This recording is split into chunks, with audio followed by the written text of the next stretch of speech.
It's odd that no matter how many times I tell this story, I still feel speechless. It was the day my life changed forever. As soon as Jesus got off the boat, I was there. I had been needing to see him for days, but I could never get a hold of him. So when I finally found him, I fell on my face and asked him to come see my daughter. She was dying.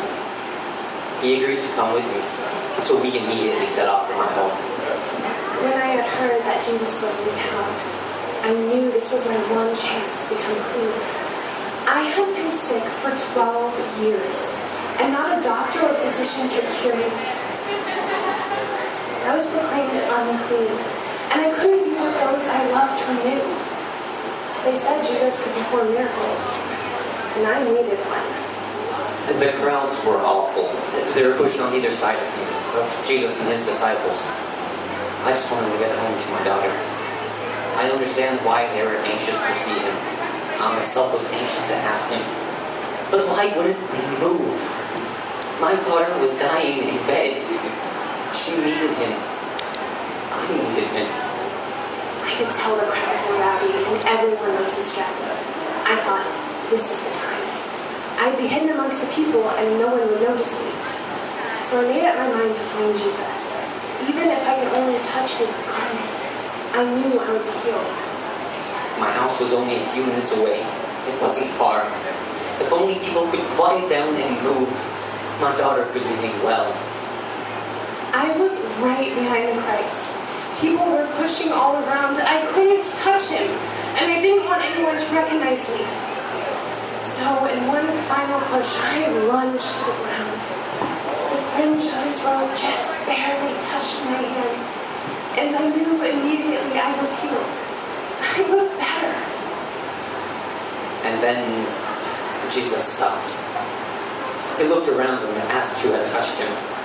I was incredulous. His disciples were too. There are crowds among you, and you're asking who touched you, was the report from one of them. He was insistent that someone had touched him. He said he felt power in him. Everyone had become quiet, and I knew they would recognize me. So I came forward. I told him it was I who had touched him. I told him why I did it, and why I needed his healing. He just looked at me. And then he smiled. He told me to go in peace, and that I am healed of my disease.